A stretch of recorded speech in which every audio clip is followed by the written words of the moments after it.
আজকে এমন এক সাইকোর সাথে পরিচিত হব যার মেইন নেশা মেয়েদের সাথে সেক্স করা। মেরিটাল রেপ কথাটা একটু অদ্ভুত শোনাচ্ছে, তাই না? তোমরা হয়তো ভাবতে পারো বিয়ের পর একটা মেয়ে তার স্বামীর কাছে কিভাবে রেপ হয়। আসলে নিজের স্ত্রীর সাথে জোর করে যে যৌন সম্পর্ক গড়ে তোলা হয় তাকে মেরিটাল রেপ বলা হয়। আর এমনই যৌন সম্পর্ক গড়ে তুলছেন আমাদের সমাজের অনেক পুরুষই। এমন একটি শিক্ষামূলক মুভি এক্সপ্লেন নিয়ে আজকে চলে আসলাম তোমাদের সাথে।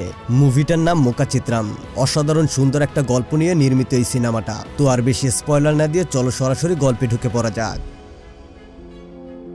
গল্পের শুরুতে আমরা একজন ব্যক্তিকে দেখতে পাই যার নাম রাজকুমার। অনেক মানুষের উপস্থিতিতে সে বক্তব্য দিচ্ছিল যে সে কিভাবে প্লাস্টিক সার্জন হয়েছে।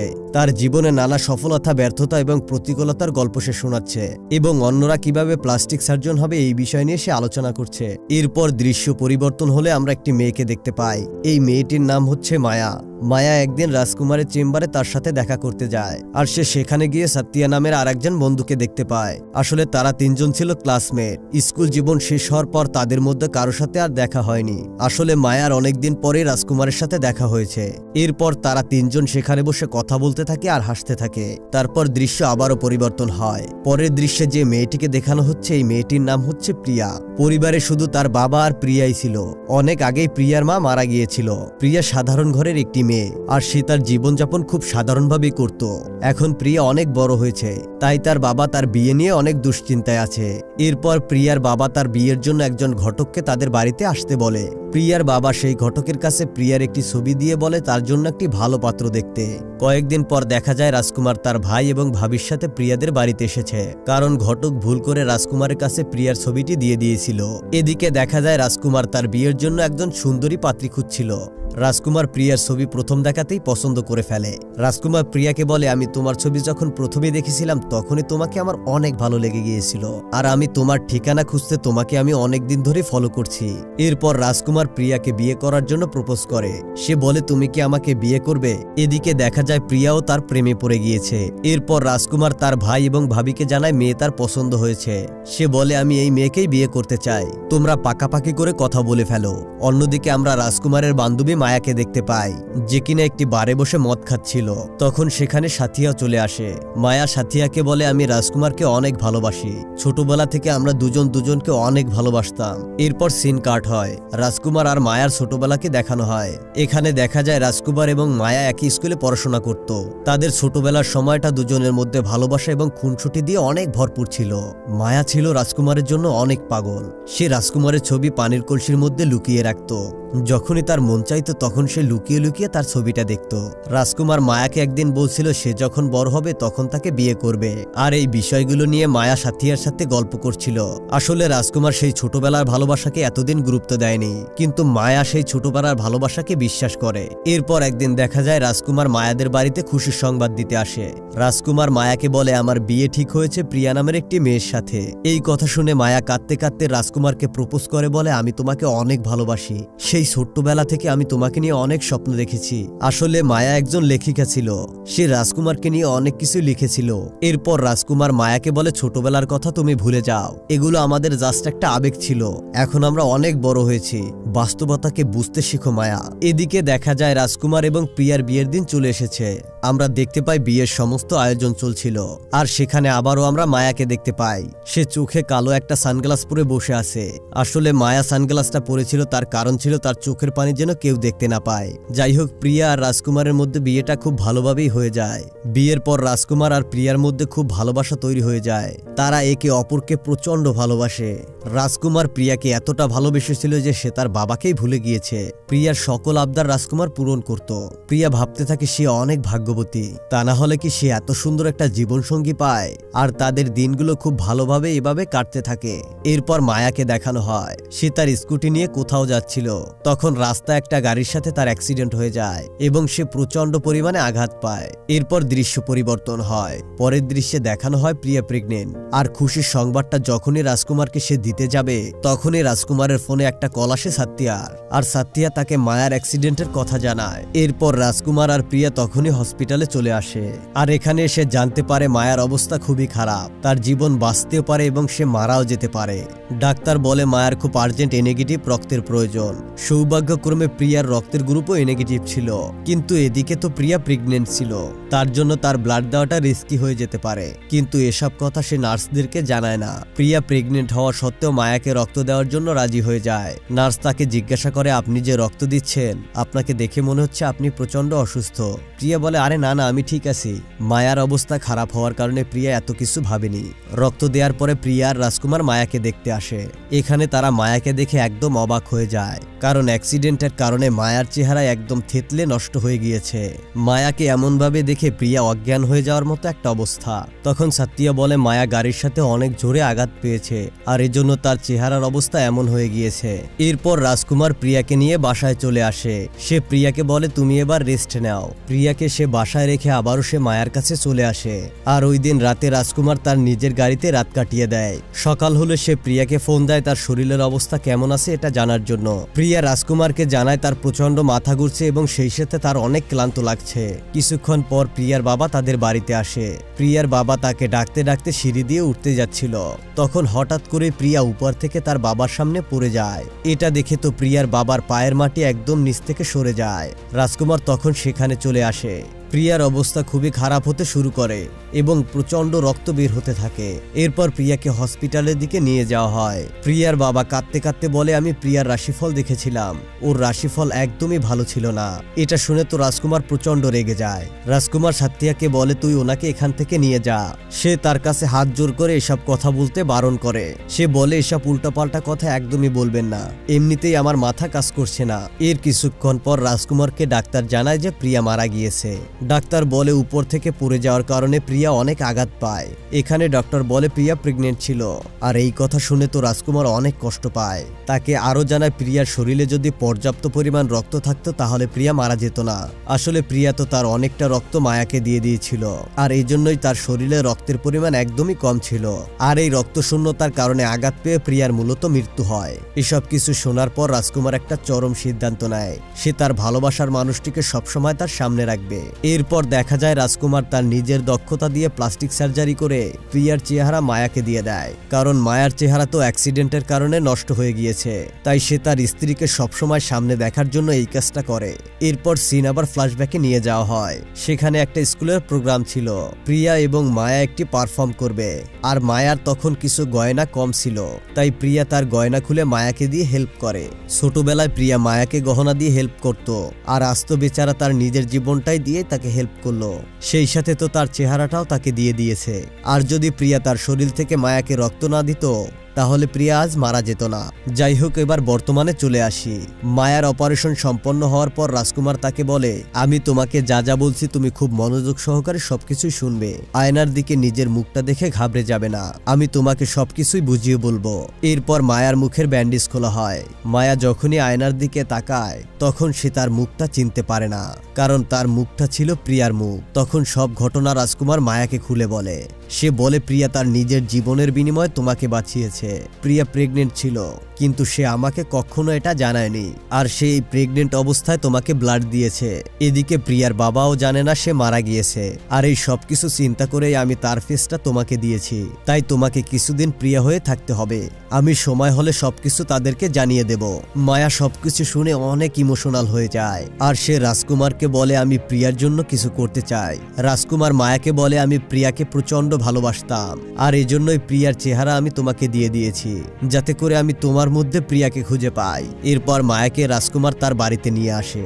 সে মায়াকে অনেক যত্ন করতে থাকে এবং ভালোবাসতে থাকে। মায়া এমন একটা জীবন পেয়ে খুবই খুশি হয়ে যায়, কারণ আমরা জানি মায়া তো রাজকুমারকে অনেক আগ থেকেই প্রচন্ড ভালোবাসতো। ধীরে ধীরে মায়া আর রাজকুমার কাছে আসতে থাকে। এরপর তাদের মধ্যে গভীর একটা ভালোবাসার সম্পর্ক তৈরি হয়ে যায়। কিছুদিন পর প্রিয়ার পরিবারের লোক প্রিয়াকে দেখতে আসে। প্রিয়ার আন্টি প্রিয়াকে অনেক কিছু জিজ্ঞাসা করতে থাকে, কিন্তু এখানে প্রিয়া সবকিছু উল্টোপাল্টা জবাব দিতে থাকে। আসলে আমরা তো জানি সে তো প্রিয়া নয়, সে ছিল মায়া। আর মায়া কিভাবেই বা প্রিয়ার পরিবারের সবকিছুই জানবে। তখন রাজকুমার বলে, আসলে প্রিয়া উপর থেকে পড়ে যাওয়ার কারণে মাথায় আঘাত পেয়ে সবকিছু ভুলে গিয়েছে, এজন্য তার আগের অনেক কিছুই মনে নেই। আপনারা চিন্তা করবেন না, আস্তে আস্তে সবকিছু ঠিক হয়ে যাবে।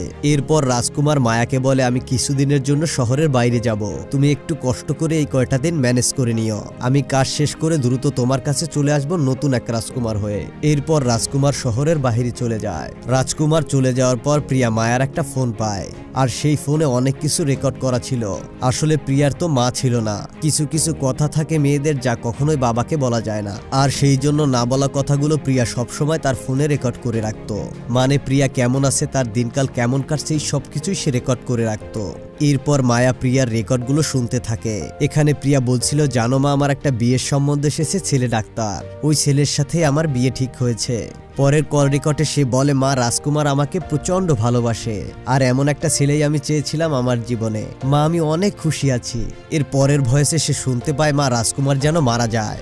এটা শুনে তো মায়া অনেক অবাক হয়ে যায়। এতক্ষণ প্রিয়া রাজকুমারকে নিয়ে এত ভালো ভালো কথা বলে সে কেন এমন কথা বলল। এরপর মায়া প্রিয়ার নোটের মাধ্যমে জানতে পারে রাজকুমার প্রিয়াকে অনেক টর্চার করত, কারণ রাজকুমার সেক্স এডিক্টেড ছিল। সে সবসময় এসব করতে চাইতো। পুজোর ঘরে, রান্নাঘরে, এমনকি পিরিয়ড চলাকালীন সময় সে এসব করতে চাইতো। প্রিয়া যদি অসুস্থও থাকতো তাহলে সে জোর করে এসব করতে চাইতো। প্রিয়ার শারীরিক অবস্থা বুঝতো না সে তাকে প্রচন্ড পরিমাণ শাস্তি দিত, আর প্রিয়া যদি এসব করতে বাধা দিত তাহলে তাকে সে অনেক টর্চার করত। প্রিয়া এসব টর্চার সহ্য করতে পারতো না।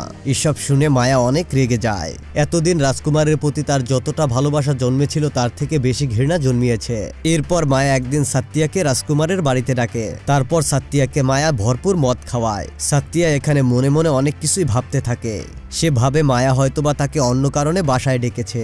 মদ খাওয়ার পরে সাত্তিয়া মায়াকে বলে, আমি তোমাকে অনেক ভালোবাসতাম, জানো, তোমার প্রতি আমার একটা অন্যরকম ফিলিংস ছিল। তখন মায়া বলে, তোমার যত ফিলিংস আছে সবকিছুই শেয়ার করো আমার সাথে। এরপর মায়া সাত্তিয়াকে নিয়ে তার রুমে যায়, আর হুট করেই তার হাত পা বেঁধে ফেলে। এরপর একটি হাতুড়ি নিয়ে বসে সাত্তিয়ার সামনে, আর সে রাজকুমারের ব্যাপারে সবকিছু তার কাছে জিজ্ঞাসা করে, কারণ অর্ধেকটা তো সে শুনেই নিয়েছে, আর বাকি অর্ধেকটা সে সাত্তিয়ার কাছ থেকে জানতে চায়। এরপর সাত্তিয়া রাজকুমারের ব্যাপারে সবকিছু মায়াকে খুলে বলতে থাকে।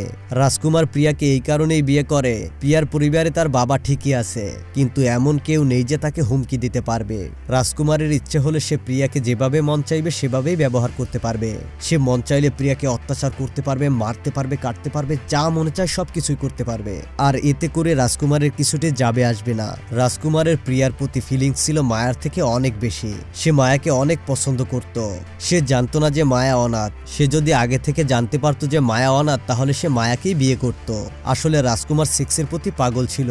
সে জানতো সে যেভাবে চায় কেউ তাকে দিবে না, তাই তার যা কিছু করতে হবে সবকিছু জোর করে করতে হবে। আর এতে যেন সে কোনো প্রকার ঝামেলায় না পড়ে, তাই সে সবসময় চাইতো যাদের ব্যাকগ্রাউন্ডে খুবই সাধারণ সেই সব পরিবারের মেয়েদেরকে বিয়ে করতে। আর এজন্য সে প্রিয়াকে বেছে নিয়েছিল। বিয়ের পরে সে জানতে পারে মায়াও অনাথ, আর সে তখন মায়ার জন্য পাগল হয়ে যায়। আর যখন জানতে পারে মায়া অ্যাক্সিডেন্ট করেছে তখন তার মাথায় একটা বুদ্ধি আসে। সে প্রিয়ার পানির বোতলে একটা ওষুধ মিশিয়ে দেয়। যখন প্রিয়ার বাবা প্রিয়ার সাথে তাদের বাড়িতে দেখা করতে আসে, আর ঠিক তখনই ওই ওষুধের প্রভাবের কারণে প্রিয়া যখন নিচের দিকে তাকায় তখনই সে উপর থেকে নিচে পড়ে যায়, আর ঠিক তখনই সে সেখানেই মারা যায়। আসলে এটা ছিল রাজকুমারের প্ল্যান। সে মূলত প্রিয়াকে হত্যা করেছে শুধুমাত্র মায়াকে পাওয়ার জন্য। তারপর মায়া বলে, এবার আমি গেমটা খেলবো। কয়েকদিন পর মায়া তার বাড়িতে সিসিটিভি ক্যামেরা লাগায়। ওয়াচম্যানকে দিয়ে সে স্যানিটারি প্যাড আনায়। সে এমন ভাবে অভিনয় করে যাতে তার পিরিয়ড হয়েছে এবং তার প্রচন্ড ব্যথা হচ্ছে। এরপর সে রাজকুমারকে ফোন দেয় আর বলে, আমার শরীরের অবস্থা খুবই খারাপ, তুমি তাড়াতাড়ি করে প্লিজ বাসায় চলে আসো। রাজকুমার বাসার দিকে রওনা হয়। আসলে রাজকুমারের চিন্তাভাবনা ছিল একটু অন্যরকম। মায়ার শরীর যে খারাপ এটা নিয়ে তার কোনো মাথা ব্যথাই ছিল না। রাজকুমার বাসায় এসে মায়াকে পেছন থেকে জড়িয়ে ধরে। মায়া বলে, রাজ, আমার শরীরটা ভালো না, আমার পেটে প্রচন্ড ব্যথা করছে, আজ না হয় থাক, অন্য একদিন আমি তোমাকে সময় দেব, প্লিজ আজকে আমাকে ছেড়ে দাও। আসলে রাজকুমার তো একজন সাইকো। সে যেভাবে প্রিয়ার সাথে আচরণ করতো আজকেও সে সেভাবেই আচরণ করতে শুরু করে দিয়েছে। এরপর রাজকুমার মায়ার সাথে প্রিয়ার মতনই জোর জবরদস্তি করতে থাকে। তখন মায়া বলে, আমি সবকিছুই জেনে গিয়েছি, আসলে তুমি প্রিয়াকে নিজে ইচ্ছে করে মেরে ফেলেছো। এসব কথা শুনে রাজকুমার মায়ার মাথায় মদের বোতল দিয়ে প্রচন্ড জোরে একটা আঘাত করে, আর এরপর সে মায়াকেও রেপ করার চেষ্টা করে। তখন মায়া একটা হাতুড়ির মাধ্যমে রাজকুমারের মাথায় আঘাত করে। এরপর মায়া পুলিশকে খবর দেয়, আর পুলিশ রাজকুমারকে অ্যারেস্ট করে নিয়ে যায়। মায়া একটি কেস বসিয়ে দেয় রাজকুমারের বিরুদ্ধে, আর তাদের এই নিউজ রাতারাতি সারা দেশে ছড়িয়ে পড়ে। মায়ার কেসটিকে কোর্টে আপিল করা হয়। মায়া চায় রাজকুমার যেন কোনো কিছুতেই জেল থেকে বের হতে না পারে। সে মনে মনে চাচ্ছিল রাজকুমারের এই জঘন্য অপরাধের কারণে তার একটা কঠিনতম শাস্তি হোক। এদিকে রাজকুমারের পক্ষে যে উকিল ছিল তার নাম রাকুল। সে একজন নামকরা বিশিষ্ট উকিল ছিল। অন্যদিকে মায়ার উকিলের নাম ছিল বিনোদ। এটি ছিল তার জীবনের প্রথম কেস। এরপর আদালতে কেসের কার্যক্রম শুরু হয়। বিনোদ আদালতে সেই সিসিটিভি ফুটেজকে দেখায় যেটি মূলত মায়া রেকর্ড করেছিল। মায়া আদালতে বলে রাজকুমার বিয়ের পর থেকে প্রিয়াকে প্রচন্ড অত্যাচার করত, আর সে তার স্ত্রীর সাথে যা কিছু করত সবকিছু জোর করেই করত। রাজকুমার মূলত একজন প্রচন্ড লেভেলের সাইকো, আর তার এই অত্যাচার থেকে বাঁচানোর জন্য সে তাকে আঘাত করেছিল।